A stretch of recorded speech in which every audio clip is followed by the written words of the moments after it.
Welcome to Rock Center. Tonight we devote much of our broadcast to explosive accounts from former members of the Church of Scientology. For the first time on television, you will hear from the Oscar winner whose break with the church got a lot of attention in Hollywood, where Scientologists famously include people like Tom Cruise. You will also hear from Lawrence Wright, the Pulitzer Prize-winning author whose controversial new book on the church, Going Clear, came out just today. He set out to understand why some members commit themselves so deeply to Scientology. What he found adds a complicated, often troubling layer to our understanding of the church. Harry Smith has our report. Why did you finally leave the church? I was ashamed of my own stupidity, of how I could have been so purposely blind for so many years.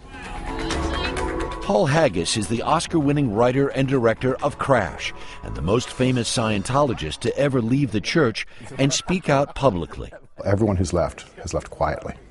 Everyone's so scared. All the well-known people. So I can't do that. If I leave loudly. We met Haggis in Rome, where he is working on a new movie. The Canadian-born filmmaker first joined the church when he was a troubled 21-year-old looking for answers. I was in love with a woman who I just couldn't get along with. And they said, we can help you with that. And that's how it started. Did Scientology help you early on? Yes, it did. I think it's like picking up any really good self-help book. You're going to get something out of it. One of the fundamental principles of Scientology is that a person can improve his condition only if he is allowed to find his own truths about himself. Scientology is based on the idea that everyone can achieve freedom from unwanted emotions and physical discomfort. Haggis, like all Scientologists, attended auditing sessions, a form of one-on-one counseling. It's like very specific, I guess, psychoanalysis. They would kill me for saying that, but they're going to kill me anyway, because they hate the comparison between the two. But you are, it's like a therapy session. What do you think it is about Scientology that gets a hold of people? You know, I think there are things that actually help you. They help you get along a little better with your wife, your husband. They help you, understand your boss a little better. If there's nothing that actually helped you in your life, then it would never get a hold of you. Haggis went to Hollywood in 1977 and got his first break working as a writer for cartoon shows. As he climbed the show business ladder into primetime TV and movies, many of his friends were Scientologists too. He was an accepted, even celebrated member of a community. How do they convince people to be loyal? It's just this long, slow walk towards believing. It's the idea of being part of a group that is ostracized and hated. It bands you together against the outside world. But then, after more than 30 years in the church, the outside world came crashing in. It was around the time of Proposition 8 that things started to really get to a head. Stop the hate! Repeal Prop 8! Proposition 8 was a California initiative to block gay marriage. I was out with my daughters trying to do picketing and donating money to try and stop Proposition 8. And then I found out that a branch of the church was supporting it, and I got very upset. The church says it was merely one Scientologist who signed a petition, and he was not representing the church.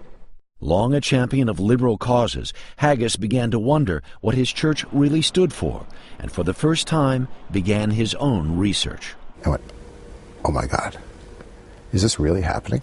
He learned of allegations of abuse at the highest levels of the church from a series of articles in the St. Petersburg Times, stories of physical violence and involuntary confinement.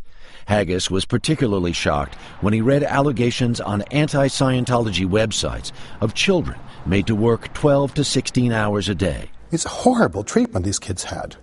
Terrible. They're made to work so often and so, all day long in these terrible conditions. F*** them for that. Yeah, they should be taken down for that. The church denies any of this abuse happened. They say Haggis's investigation was a sham and that there is no record, no police reports, no medical records, no photos to support these allegations.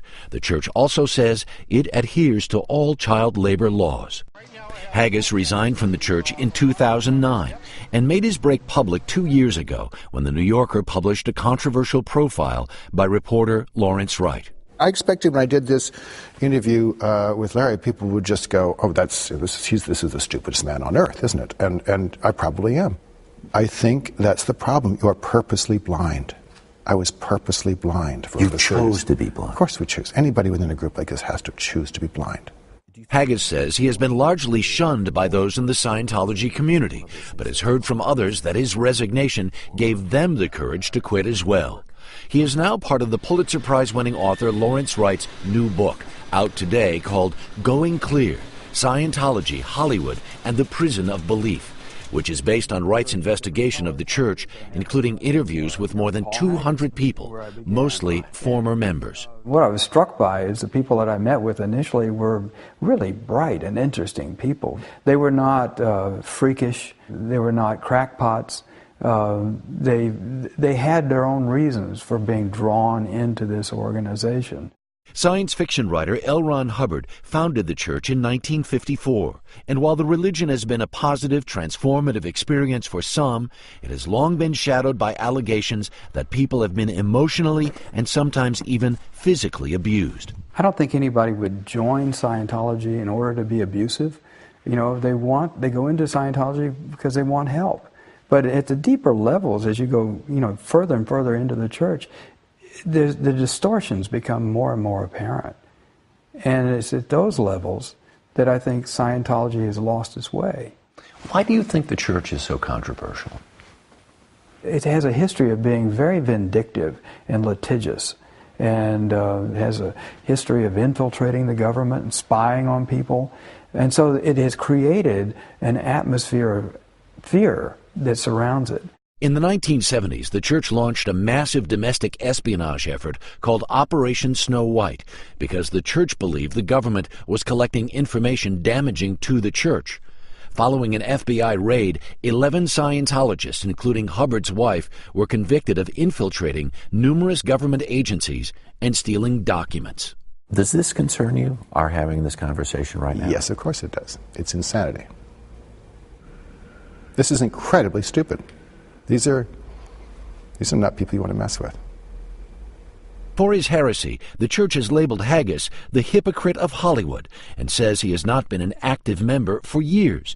And while Haggis says in retrospect that he was never a true believer, he did tell us about Going Clear, where a person clears his mind of negative influences before becoming what Scientologists called an operating thetan, or OT, the equivalent of an immortal soul. It isn't something you have. You wouldn't say, my thetan. You'd simply say, me. There are many levels of spiritual enlightenment in Scientology. After they claim, I went to the top. You went to the top?